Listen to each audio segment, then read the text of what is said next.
go back to the PDF. So happy 4th of July. It turns out that people are on the move this weekend. And the first point is you should leave your bad attitude at home because you might have one when you get stuck in traffic. We were stuck in traffic for, I don't know, 15 minutes or something. But when you're in the middle of nowhere in Wisconsin, you kind of wonder what's up. In this case, they closed the freeway for, one of the lanes down to 2 lanes, and it wasn't traumatic. But, just chill. We had no place to go in particular. I'm up here to see my new granddaughter, my very first grandchild, and I get to see her tomorrow. They sequestered her yesterday, but now today I guess I get to see her. She was with her mother and her grandmother. Grandmothers get a lot higher rating in the baby category. Anyway, 41.4 million people will hit the asphalt this weekend, a record number since they've been keeping track in 2000.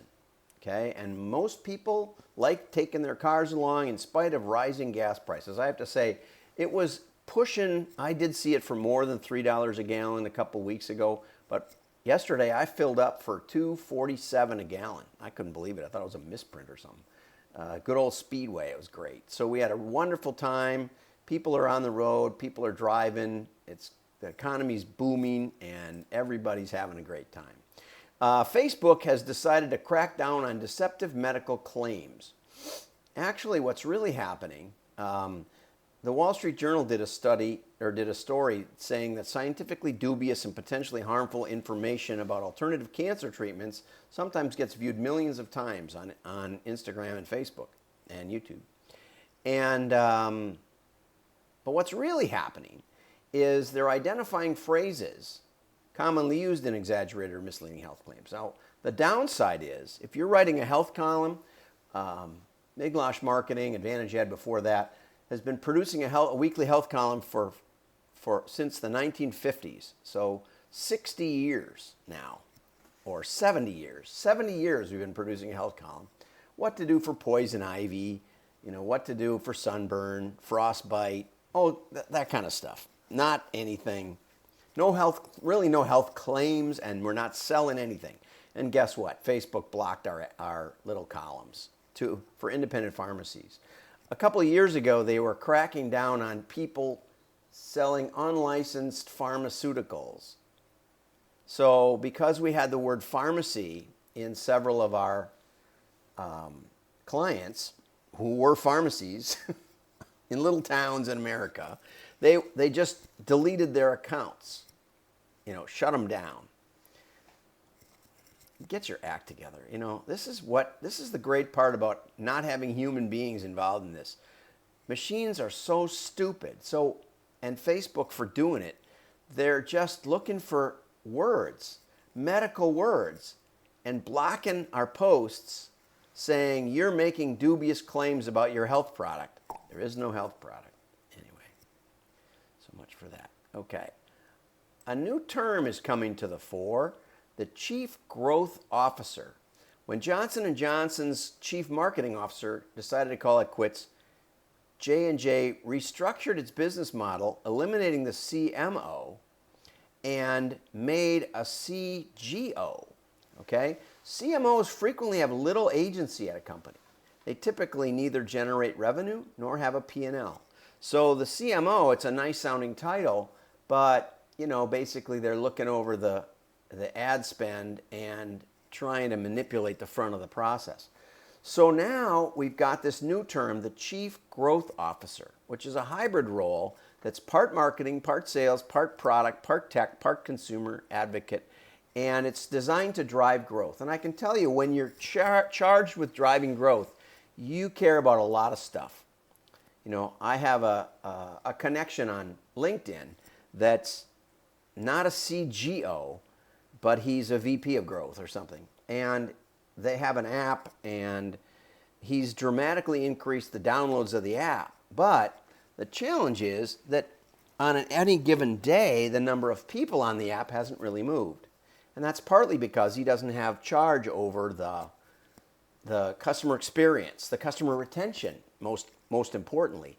He has a little bit of the onboarding, but if you're going to make a dent in actual number of total customers, you've got to control both the inflow and the outgo. And you got to try and minimize the outgo, or else you're just churning and, it's not accomplishing anything. So it sounds like a made-up C-suite title, but it's actually a resurrected title, popular about 20 years ago, when you didn't have a divergence of responsibility. But now, with the chief technology officer, the chief information officer, the chief marketing officer, everything's specialized and nobody's really responsible for anything. Okay, so it's really important that somebody pays attention to, is this actually having impact, not just to the bottom line, but to the overall growth and health of the company. So I think CGO sounds like a great term, because while marketing can drive growth, I had a deal where I got double or nothing with a client. They said, do you think we can grow 20%? I said, you should be able to grow 20% without any trouble at all. So he said, okay, how about $100,000? I'll take your fee from last year and double it if you make 20% growth, if we make 20% growth at a company. Well, you know what happened. The people didn't do what I said. Nobody listened.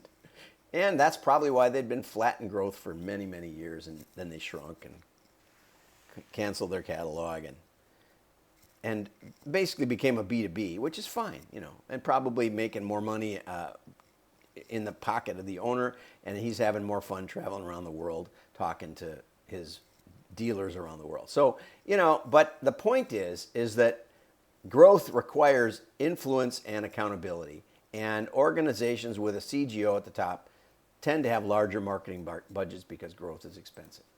Okay, let's get over to copywriting. I really like this article. Daniel Burstein, copywriting for marketing leaders from Target Marketing Magazine.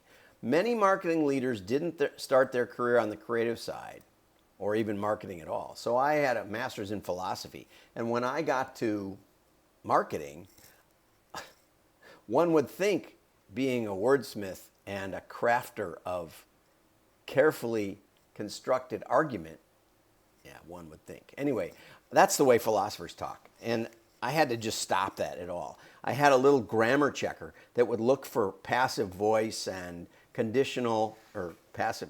I'd look for the shoulds, the coulds, the woulds, and the subordinate clauses, and I'd just go through and look for all that stuff and take it all out, because I was used to writing totally in that fashion. By now is more like it. So copywriting, this guy says, is 80% what to say and 20% how to say it. I think there might be more than 20% on the how to say it, so it's maybe 80% what to say and 40% how to say it. Did you catch that? Over 90% of copywriters put down words. Well over 90.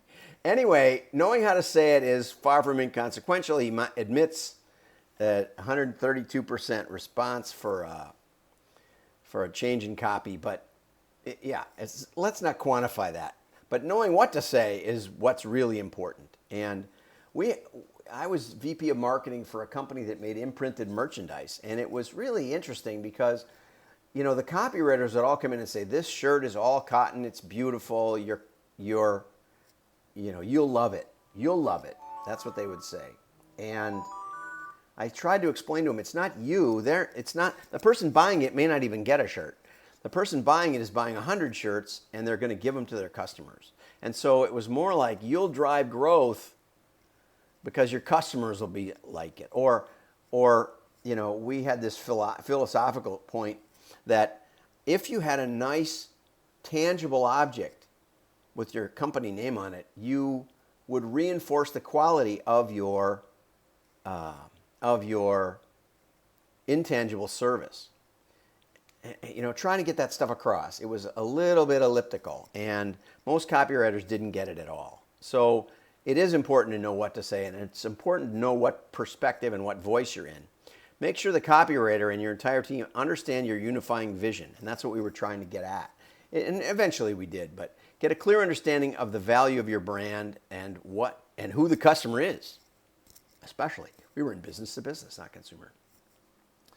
Now, Daniel, here you got enable the copywriter with specific evidentials. Don't make up words. Don't make words more complicated than they need to be. And in this case, specific evidence would be sufficient. I don't know that evidential is a word. It sounds like credential, but give the customer, see here, enables a nice word. Give the customer specific evidence would be a simpler way to say it. I'd love to run this article through. There's level checkers, and this is, that's one entire sentence there, 25 words or something. Keep the sentences short and drop the ego. That's partly why I'm picking on you, Daniel, to see if you get mad. You can't be a good copywriter and have an ego. It just doesn't work because they're going to change it on you, and you got to face that. Okay, but master the message. That's what's most important.